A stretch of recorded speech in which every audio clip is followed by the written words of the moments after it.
cruz está projetada em todo o tabernáculo. Aí lá fora, olha só a cruz agora, no melhor ângulo, para você entender.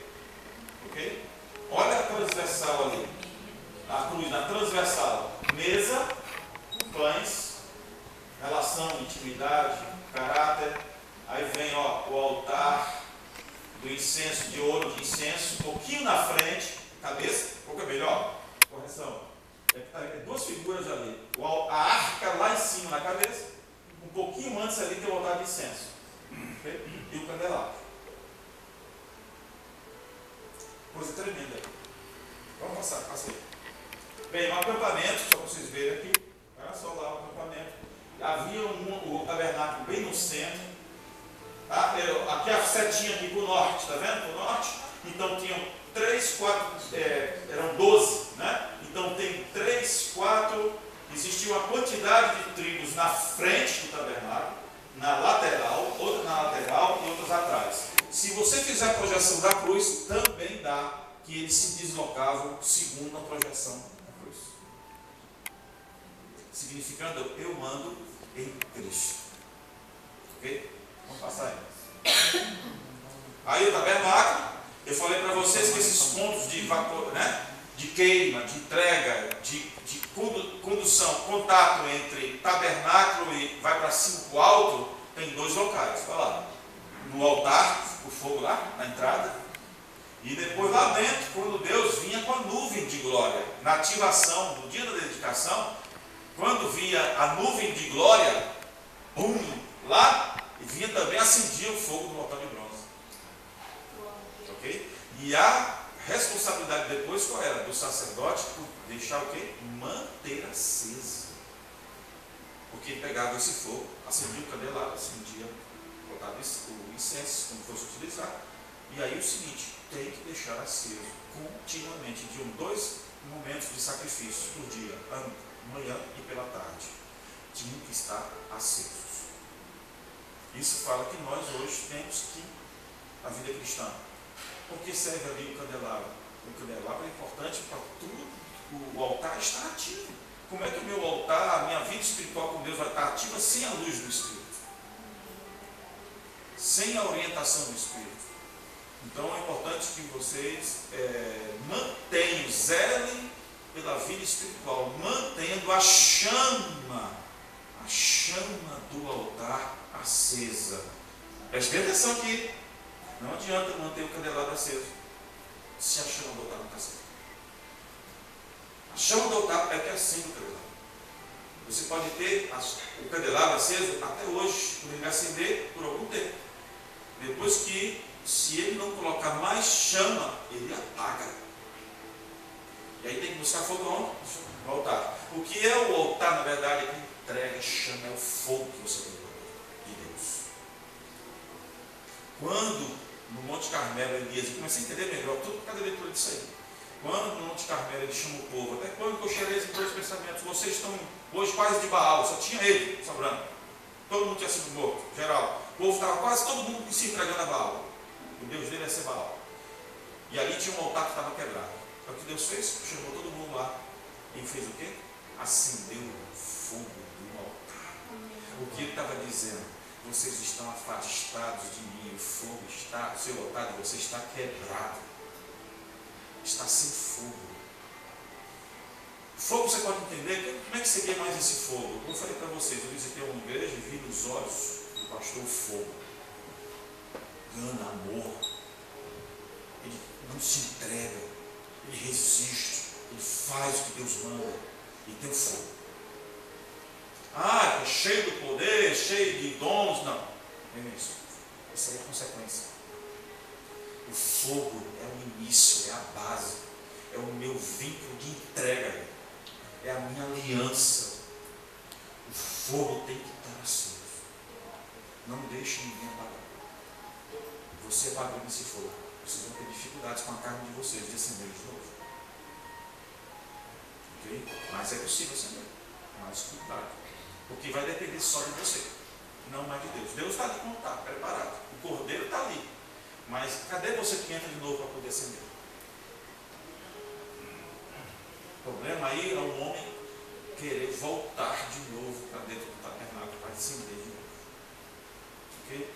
passar pela transferência. Depois eu vou falar para vocês o que é fé na transferência, fé no Cordeiro. Porque isso que a gente crê hoje, no negócio da fé, tem que ter fé no Cordeiro, porque senão não transferia. Okay? Você tem que ter fé no que vai acontecer, porque eles não sabiam de Cristo, tá? Eles não entendiam Cristo ainda. Então, eles tinham que crer que colocando as mãos no Cordeiro, os pecados deles seriam perdoados, não é isso? E se eles não crescem, não tivessem fé, o que é efeito? Vai vir algum efeito disso aí? Então, eles tinham que ter fé. Fé é saber que Deus vai fazer, vai cumprir por aquele ato. Okay? Então, tinha que ter uma fé, uma transferência de fé, entregar. Então, por isso, cuidado. Olha só, olha o conceito. Eu gosto dessas coisas. Conceito. Quer dizer que antes cultava com fé no Cordeiro, aí o sangue dele era aspergido no seu altar e ele era morto. Então, salvos por meio da fé, por meio da graça, não é isso? Que Deus mandou o seu Filho, é graça. Por meio da fé, fé no Cordeiro. Aí vocês vão entender o que significa o início do que é fé. Porque fé, ele não tinha como. E ele houve com existência. E eu criei. Então, fé é 2 mais 2 é 10. Não tem. O que é que eu vou fazer para você convencer você que aquele ato vai dar certo e perdoar seus pecados? Primeiro você vai saber entender que é Deus. Que Deus é Deus. E você crê em Deus, é fé. Você crê que Ele pode, que Ele existência faz tudo, que pode tudo. Esses conceitos entrando no coração do homem formam a fé dele. Por isso que lá em Hebreus fala autor e consumador da fé. É Ele. A fé vem pela palavra, pelo ouvir a palavra, vem também pelo dom do Espírito. Okay? A utilização dessa fé vem pelo dom do Espírito. E vem também em momentos especiais, em situações. Ele aumenta essa fé, ele trabalha essa fé. E aí está lá dentro na parte do fruto do Espírito, se não me engano, fé. É isso não? Está em dons. Fidelidade? Não. Algumas versões está fé e fidelidade. Não. Eu acho que é os dons do Espírito. Acho que tem um lá que é fé. Acho que é fé. Ali é diferente. Dons do Espírito.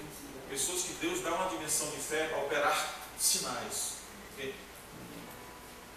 Bem, olha lá. Vamos lá. Pode passar as figuras aí mais. Olha lá. Está vendo? Ó. Ok?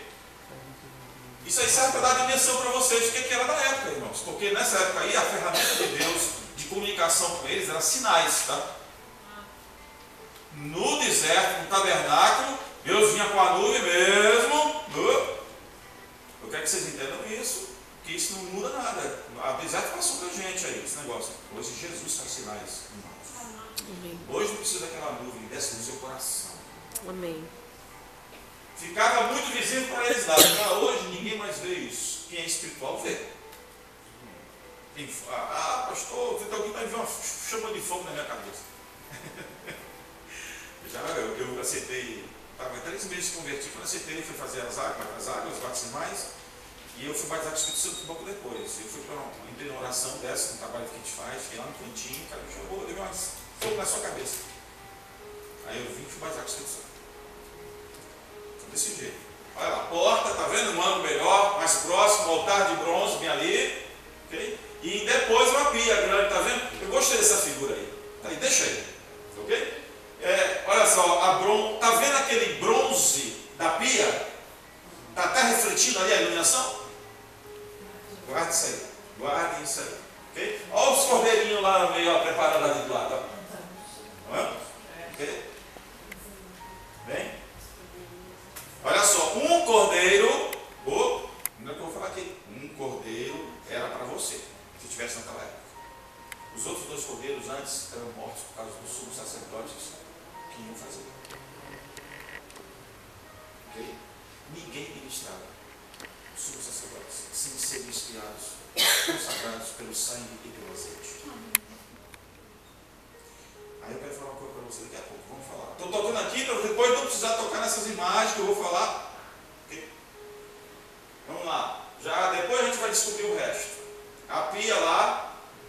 Ok? Olha a pia. Existem sacerdotes atuando no pátio externo. trabalhando tudo isso aí, são aqueles que estão chamados para tratar diretamente com o homem que chega aí. Todo esse ambiente do pátio externo, eu falei para vocês, tem bronze, julgamento, sofrimento, aquele que viria para sofrer, para nos justificar, tirar o peso do pecado, cumprir nosso peso, pagar o nosso peso de culpa. O bronze fala disso. Então, todo esse trabalho aí é justamente a porta da igreja hoje. Receber, ela tem uma imagem de bronze. Ela está toda preparada para lidar com o homem cheio de pecado. É essa a porta de entrada do reino de Deus. Isso aí reflete a porta de entrada do reino. Ele não chegou ainda do que Deus pode dar para ele. É lá dentro da tenda. Se você vê até agora, isso aí está bem externo. Todo mundo, né? Quem entra na porta vê, mas lá fora não. É da altura dele. A altura é 3 metros. Só que é o seguinte, lá dentro você só vai ver quando passar por tudo isso. Concorda comigo? Então é impossível ver o que Deus tem para você, o que chegou no seu coração, no ouvido, ou ouviu, ou o que Deus tem para você, se você não passar pela entrega e santificação que é vazia. A gente vai entender os conceitos de santificação e de entrega agora. Então, muito cuidado, porque esses dois elementos, altar de bronze, estão em série, olha lá. Primeiro altar de bronze e em seguida logo a bacia. Vamos lá. Mas eu queria falar uma coisinha antes, fazer um resumo do que foi o altar de bronze, dos elementos que eu não falei direito aqui. A grelha. Vocês se lembram da grelha? Dentro desse quadrado aí. Pode ver que ali a altura, vocês estão vendo o sacerdotezinho ali do lado, querendo ver alguma coisa lá dentro? E eu falei para vocês, o cordeiro não ficava exposto. A altura disso aí era 1,5 metro. Um metro. Um côvado e meio. A altura é 3 côvados do altar, mas ele é quadrado.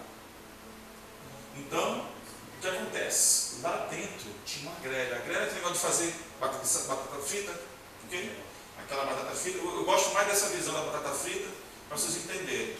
Né? Que entra no óleo e fica aquele negócio, certo? Aquela grelha, não é aquela grelha de você colocar o camarão, o churrasco, não, também é grelha, mas a grelha disso aí, ela ficava suportando dentro, em estrutura do altar, e para baixo ficava liberado o contato do calor da brasa com o corpo. Então ele era aberto para a terra.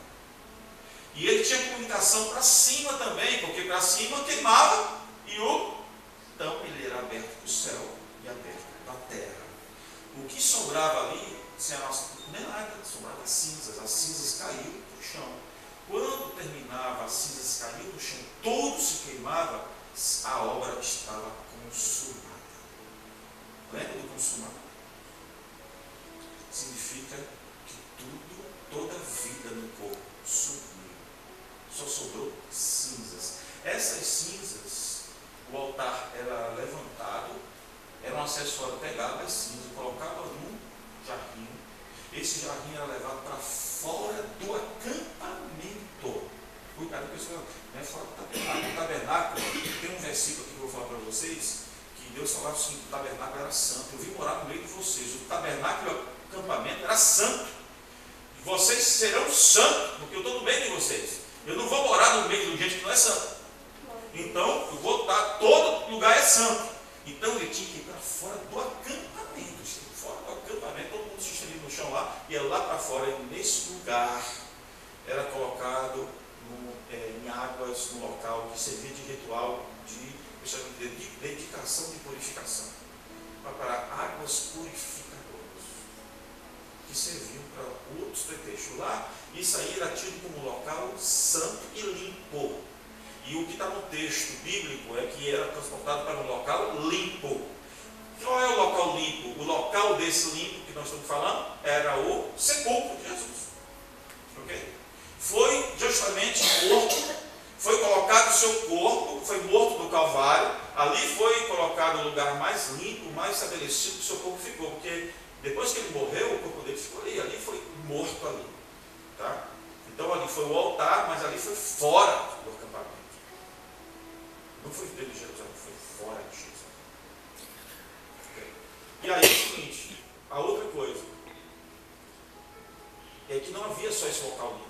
De acordo com os cerimoniais e com a Levítico, existiam mais 4 fora do acampamento, tinham os lugares imundos também. O que eram os lugares imundos? Uns eram para os cerimoniais leprosos, okay? Para tratamento dos leprosos.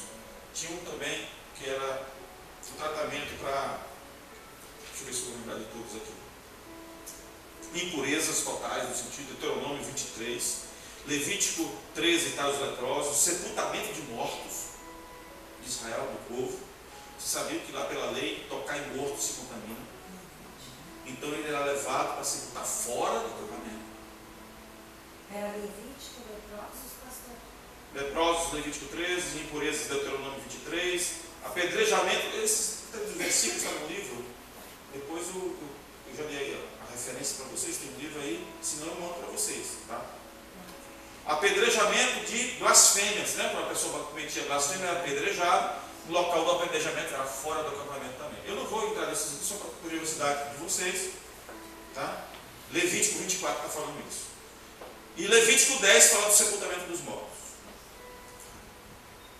Então vamos voltar aqui. Então a grega, ele praticamente me dá o quê? Da acessibilidade. Ele trata da acessibilidade. Ele coloca o corpo de Cristo na posição correta, central para queimar. Ele fala da minha posição que eu tenho que estar no altar. O altar era muito mais coisas, mas o centro da queima, o centro em que o fogo pega e queima a nossa vida, tem um lugar certo, é dentro da grelha. E a grelha, ela me dá um entendimento do que é que eu tenho que fazer com a terra e o que eu tenho que fazer com os céus. Então, o Espírito Santo de Deus, porque a grelha é de bronze, essa grelha tem um sentido na minha vida, Cristo, de me segurar, de me colocar, de me sustentar na posição que Ele quer na minha vida, para que eu queime, para que eu desenvolva a espiritualidade. E ela também me discerne o que é cinza, entendeu? Me diz o que tem que queimar, tudo, a grelha trata de tudo. Ou seja, ele me dá um entendimento do espiritual e do carnal. A cinza é carne. Tanto que a carne, a cinza, o ato total do altar de bronze, representado pelas cinzas que queimaram, esse ato era levado lá para fora do acampamento, que eu estou falando para vocês. Significando o quê? Que o ato da cruz teria efeito fora de Israel também. E ele é carregado para poder o quê? Purificar águas, e essas águas servir para outros pretextos, ou seja, o sinal da cruz será distribuído para purificar. Purificar, cuidado, não é lavar. Purificar não é só lavar. A gente vai ter esse momento daqui a pouco. Purificar tem o sentido de tirar impurezas e lavar. Okay? Tirar impurezas significa. Não, tirar impurezas não é para lavar. Deixa eu melhorar aqui as palavras. Significa ter um simbolismo de justificar. Justificar você, porque senão não adianta tirar a sujeira. Você bota de novo a sujeira. Você tem que entender o que Cristo fez por você na cruz. Isso se chama justificação. Eu fui justificado e agora eu vou passar a ser limpo. O ato da cruz, ele me dá um efeito de representação feito na minha vida. Deus fez um ato. Eu tenho por direito agora os meus pecados serem perdoados. Então, o Senhor me perdoa. Ele te perdoa por causa desse ato. Ela é pontual. Mas ao mesmo tempo ele tem um significado de lavar também. Mas aí o processo de purificação envolve o altar de bronze e envolve a bacia. Aí a purificação é isso tudo. Porque aí a bacia, eu vou falar daqui a pouco para vocês, representa toda a lavagem feita pela palavra de Deus. Então juntou a palavra com o sacrifício, ok? Vai me dar toda a base para eu entrar lá dentro, purificar. Com o ouro, quando você coloca na fornalha, ele é líquido, porque todas as metais que não prestam vão saindo. Até o ponto de maior figura do fogo dele, de temperatura, o ouro permanece. Mas não está no líquido. Mas os outros metais evaporam. E Quando você volta à temperatura normal, bota numa forma, o ouro vem e fica puro, puro. Significa que tudo aquilo que veio com você até o altar acabou de sair da sua vida. E você entra na tenda sem impurezas na mente, sem impurezas no coração. Você não tem mais nada tentando impedir, segurar sua vida espiritual. Se acontecer, volte lá fora e se limpe no lábio de novo. A palavra tem que estar aí. Sabe por quê que eu vou dizer para você? Ela serviu também para lavar sacrifícios e lavar os sacerdotes. Opa, quem entrava lá dentro, quem era? Sacerdotes. Nós somos hoje reis e sacerdotes. Por Pedro, 1 Pedro. Então significa o quê? Que nós hoje temos que estar continuamente nos lavando antes de estar tocando e trabalhando em qualquer serviço do tabernáculo. Da igreja. Vai. Olha só o significado. Então temos que estar continuamente sendo lavados pela palavra. Eu vou tocar na bacia daqui a pouco. Eu estou tentando ver se consigo aqui, mas não. A grelha também tinha as argolas que sustentavam a grelha. Eram mesmas as argolas que eram serviam de bronze para não poder sustentar o altar por inteiro na hora do deslocamento pelo deserto, no trânsito. Quando eu falar tabernáculo está fixado, era operado, mas quando eles se moviam, ele passava a estar em trânsito, então se modificava tudo. O sacerdote, de acordo com as suas tribos específicas, umas eram responsáveis para pegar os acessórios do pátio, outras pelos acessórios da tenda, né? E outros pelo lado da arca, do Santíssimo Lugar, e outros de acordo com a sua função, por tribo. Então, todos nós que fazemos parte das tribos íntimas do serviço, do chamado. Deixa eu tocar nessa ponta aqui. Qual é o limite? O limite, porque antes todo esse tabernáculo tratava com animais, sacrifício de animais, o sangue. Tudo isso aí é uma cena horrível, não é horrível? E cara, essa cena não é horrível? É horrível. Aí vem os cordeirinhos do lado ali morto, ali prontinho para morrer. Ele era morto na frente da pessoa que ia entregar seus pecados. Ali, no passava, o sacerdote já pegava isso. Okay? As partes, aí se chama holocausto, é colocar essas partes todas distribuídas na grelha, para serem queimadas. Nós estamos estudando a cruz passo a passo. Tá? O cerimonial é que você tem que entender, mas as partes sejam juntadas para você entender o que está acontecendo ali. Na cruz, vamos dizer, então, que estava havendo a entrega. Você está entregando, porque o cordeiro foi para lá. Ele está vivo ainda, não está vivo lá em cima, na cruz? Então vamos identificar onde você está no tabernáculo. Você está justamente na hora que ele está vivo. Naquela hora que está todo mundo xingando, maltratando, todo mundo entregando as mãos sobre ele. É por isso que ele falou assim: Eli, Eli, lama sabachthani. Ou seja, Deus meu, por que me desamparaste? Isso é aramaico. Por quê? Porque o pecado estava sobre ele. Ele identificou-se como exatamente no momento em que o homem estava colocando as mãos e transferindo os pecados. Ele se identificou naquela hora como um cordeiro, naquela fase.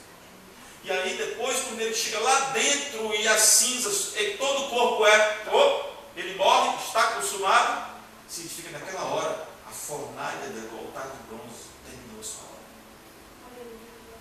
Naquela hora a sua carne foi consumida pelo holocausto. Só que o seu corpo é profeticamente falado, o seu corpo não foi quebrado no osso, porque era profético. Mas o ato espiritual que você não tem, porque esse corpo vai ressuscitar. Ninguém podia tocar. No altar que Isaac foi, na rocha, ele foi tocado? Não, né? Okay? A igreja precisava do Cristo ressurreto. No altar existiam essas argolas, falam dos atributos. Estou correndo demais aqui. Vamos falar de uma coisa importante também. Deixa eu lembrar aqui.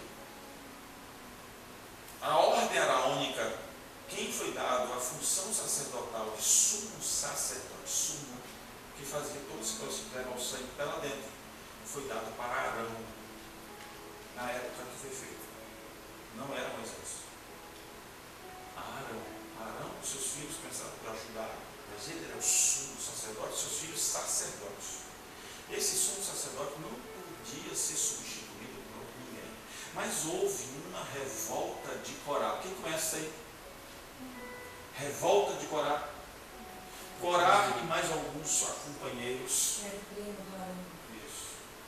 se juntaram para poder levantar, fazer. Quem detém a autonomia, que tem o seu incensário de ouro, para botar no altar de ouro, só quem podia manipular, e que tem o fim principal do sumo sacerdote, porque ele levava, fazia incenso, e entrava e rompia o véu, o incenso. Eu ainda faço isso. Quem era o incenso dele? O que identificava maior na questão de profundidade do sumo sacerdote era o seu incenso de ouro, era dele. Pastor, vai entrar com aquela cordinha que eles falam só lá na parte fechada? Não, é lá dentro, eu vou explicar. Só lá dentro. Aquela tenda lá está dividida em dois lugares: lugar santíssimo, no início, e lugar santo dos santos, tá? Santíssimo lugar. Eram dois lugares. Lá no último, entre esses dois, tem um véu. Era isso aí que entrava com a cordinha. Tá? Depois desse altar de ouro que foi do incenso ali, lá dentro, que eu falei, de ouro, ele já entrava, mas ele entrava com incenso. É isso que eu quero dizer para vocês. Não era? O véu dava acesso. Fale, o véu rompido dá acesso. O véu dá acesso. Mas o incenso me faz como entrar. Amém. Glória a Deus. Ok? Como é que eu vou entrar pelo véu? O incenso. A gente vai chegar lá. Aí, vamos lá. Vê que eu parei, ó. Tá vendo? Eu achei de volta. Incensário de ouro. Sim, incensário de ouro. Incensário de ouro identificava o sumo sacerdote no nosso maior serviço. Porque ele tinha que entrar no Santo dos Santos com incenso. Os outros sacerdotes eram iguais a ele. Até aquele ali. Depois do véu, só ele que tinha o incenso dele. Ele tinha que ter o incenso dele. Ok? Esse incenso de ouro, só ele tinha. O negocinho do incenso. O altar não, está lá. O incenso, que ele acende o incenso e ali apresenta os outros. Tá? Os outros não vai ter incenso. Tá? Vai ali no altar, vai orar. Agora, o incenso só o sumo sacerdote, uma vez por ano, entrava lá. Esse significa, a gente vai falar sobre oração, louvor, estado espiritual, em conexão, ligado no céu, com o sacrifício contínuo. Está saindo da minha vida. Eu preciso passar por aquela porta com um sacrifício. Você se lembra como Davi entrou em Jerusalém? Ele botou queimando cordeiros, emolando cordeiros com sangue, com a arca nos ombros dos sacerdotes. Ele como se estivesse entrando no incenso, para colocar numa oposição a Jerusalém. Ok? Precisa de uma coisa contínua. Quem entra nesse estado de plenitude, vocês hoje estão. Hoje não temos mais esses acessórios. Hoje o seu coração está aceso continuamente em sacrifício a Deus. Eu estou falando isso aqui porque às vezes acontece algumas coisinhas na sua vida espiritual, você pega um corretor tão estranho, não sei o que, tal, Deus não fala comigo, eu não louco. Segura aí. Tem que estar em sacrifício, incenso de Deus.